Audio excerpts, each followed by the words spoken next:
예, 경자년이 절반을 지나쳤는데 참 경자년 정말 많이 우리를 괴롭게 합니다.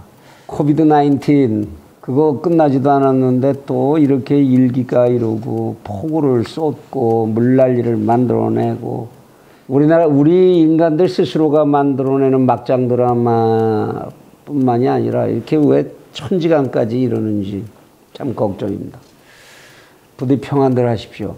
채널 24K 하석영의 단도직입입니다. 이인영 통일부 장관이라는 사람이 현충원을 찾아가서 참배를 했습니다. 그 현충원에 뭐 지금 정부들이 굉장히 거기다 있으면 안 된다고 부관 참시해야 된다고 그런 사람들도 묻혀 있고 그런 데인데 그래도 이제 장관이 되시고 나니까 가서 참배를 했나 보네요. 그런데 거기서 했다는 말이 참으로 기가 막히다 싶은 생각이 듭니다. 폭탄이 떨어지는 전쟁 한복판에서도 평화를 외치는 사람만이 더 정의롭고 정당할 수 있다. 국민의 평화에 대한 열망이 우리에게는 가장 강력한 힘이고 무기라고 이제 얘기를 했다는 겁니다. 평화. 지금 집권 세력들이 외친 지 뭐 참 오래된 얘기죠. 여차하면 평화. 북측과의 문제만 얘기가 나오면 평화. 이거를 그냥 뭐 무슨 막대기처럼 늘 들이밀었습니다. 너는 평화를 싫어하느냐? 평화 파괴주의자, 냉전주의자. 자신들이 하는 이야기, 북쪽과의 관계에 대한 이야기에 비판만 하면 이 한마디로 전부 막더니 현충원에 가서 이런 얘기를 했다 그런 얘기입니다. 현충원에 묻힌 양반들은 정말로 자기 몸과 마음 모두를 던져서 이 나라의 평화를 지키려고 정말로 노력했던 분들이죠. 그들 앞에 가서 평화를 훈시하는 것 자체가 참 가소롭고 가당찮은 일이 될 수도 있을 텐데 장소라도 좀 고르지. 한번 이 이야기가 뭐가 잘못된 거냐. 이 얘기를 이해하기 위해서 간단한 예 하나를 좀 들어보겠습니다. 한 고등학교에 한 일진이 있었습니다. 교실 학생들 전체를 공포의 분위기로 만날 몰아넣는 말하자면 깡패가 있었죠. 여기에 가장 시달림을 당하는 참 착하디 착한 주먹이라고는 쓸 줄 모르는 학생이 있었습니다. 이 학생이 당하다 도저히 안 되겠으니까 친구들하고 어울려서 얘를 공동으로 좀 막아야 되겠다. 이런 생각을 하고 친구들을 포섭하기 시작했습니다. 그래서 하나의 울타리를 만들려고 했죠. 그랬더니 이 일진이 그걸 알았어요. 너 이 새끼 지금 뭐 하는 거야? 왜? 그렇게 하고 나한테 한번 맞서 보겠다는 거야? 이 공갈 한마디에 이 친구는 찔끔해가지고 아니야 난 너하고 그냥 잘 지내고 싶지. 아니야 나 그런 거 전혀 없어. 너 알잖아 나 평화를 좋아하는 거. 이 새끼 너 그런 짓 계속하면 너 혼날 줄 알아? 그래서 포기해버렸어요. 그런 유대를 만들려다가. 그리고 나서 이제 도저히 안 되겠어. 그럼 혼자서라도 해야지. 이걸 언제까지 이러고 살 수는 없다. 죽느냐 사느냐의 이제 문제까지 오니까 나도 주먹을 좀 배워야 되겠다. 그래서 이제 복싱 클럽에 갔어요. 가서 이제 복싱을 배우기 시작했죠. 이게 또 이 일진 녀석 귀에 들어갔습니다. 야, 일로 와봐. 너 뭐 권투도장 다닌다며? 왜? 그 권투 좀 배우면 나 이길 거 같냐? 이 새끼가. 몇 대 더 주워 맞았죠. 욕만 먹고. 알았어. 안 할게. 나 절대 권투 같은 거 안 배울게. 내가 너하고 난 평화를 좋아하니까. 그다음부터는 그 친구 이제 일진 가방 들어주기 시작하고, 먹을 거 갖다 주고, 돈도 가져오려면 어떻게 해서든지 부모님 속여서라도 갖다 주고. 이렇게 살면 그 친구는 평화를 얻는 겁니까? 그게 평화입니까?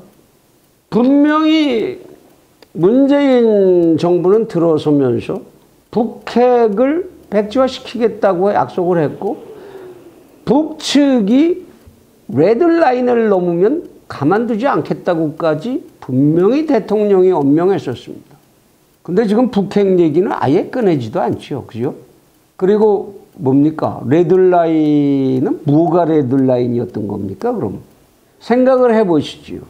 북핵이 지금 왜 있는 겁니까? 북측이 왜 그걸 그렇게 기를 쓰고 개발을 하고 유지시키려고 하는지 그 이유를 아는 게 그렇게 어렵습니까? 만일 어느 시점이 돼서 저쪽에서 더 이상은 저희들 힘으로 뭐 경제 성장하기 이제 애진영의 날이 틀린 거지만 더 이상은 안 되겠다 싶을 때, 야, 우리 빨리 통일협정하자.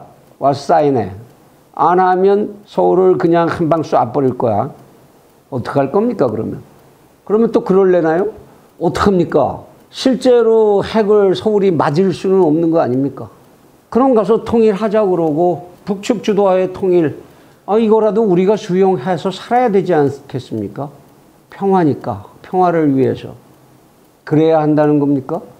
이인영 장관이 한 말, 멋집니다.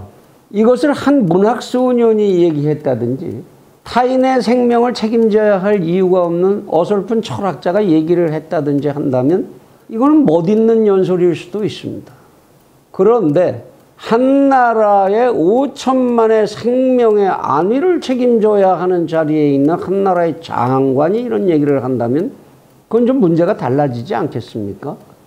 좋습니다. 폭탄이 떨어지는 데서 이인영 장관 혼자서 그 포탄을 맞고 죽으면서 그런 외침을 한다는 건 그의 자유입니다. 그런데 그 옆에 어쩔 수 없이 같이 서 있어야 하는 나머지 5천만은 왜 그 포탄 맞으면서 그냥 같이 따라 죽어야 합니까? 장관님이 말씀하셨으니까 그게 국민의 도리니까 그렇습니까? 무슨 말을 그렇게 하는 거예요? 장관이 말을 할 때에는 그 뒤에 어떤 해석이 따라붙을지 어떤 책임을 져야 될지 몇 수 정도는 내다보고 이야기해야 되는 거 아닙니까? 영어에 미국인들이 항상 많이 쓰는, 논쟁에서 많이 쓰는 표현이죠. So what? 이러고 이게 좋습니다. 막 그러면 상대편이 한마디로 급소를 찌를 때 뭐라고 그러죠? So what? 그래서 뭐? 그래서 어쩌자고? 이 얘기죠. 정말 묻고 싶습니다. 이 장관에게. So what? 그래서 우리 보고 어쩌라고요? 당신하고 같이 포탄이 떨어져도 평화를 외치면서 산화하라 그런 얘기입니까? 공자가 일찍이 얘기했습니다. 교원 영색이 선의이니라. 참 교묘하고 근사해 보이는 말. 거기에 본질의 이익이 있기 어렵다 그런 얘기죠. 문학소녀 얘기라면 책임 없는 철학자의 얘기라면 그건 멋있는 얘기일 수 있습니다. 그런데 이 장관의 얘기보다 실제로 평화를 다뤘던 사람들의 얘기가 있습니다. 조지 워싱턴, 미국의 독립전쟁을 이끌었던 조지 워싱턴이 나중에 의회에서 이런 얘기를 합니다. 전쟁의 준비는 평화를 지키는 가장 유효한 수단 중에 하나다라고 얘기를 했습니다. 전쟁을 치러본 사람이죠. 전쟁을 치러본 사람이니까 얼마나 전쟁을 혐오하게 되겠습니까? 그런데 그 혐오 속에서 깨달은 이야기가 이런 얘기입니다. 서양의 사상사의 한 페이지를 차지하고 있는 빵세를 쓴 파스칼은 이런 얘기도 했습니다. 세상에 참이 실현되고 있을 때에 그 참의 실현이 가져오는 평화를 깨는 것은 범죄다.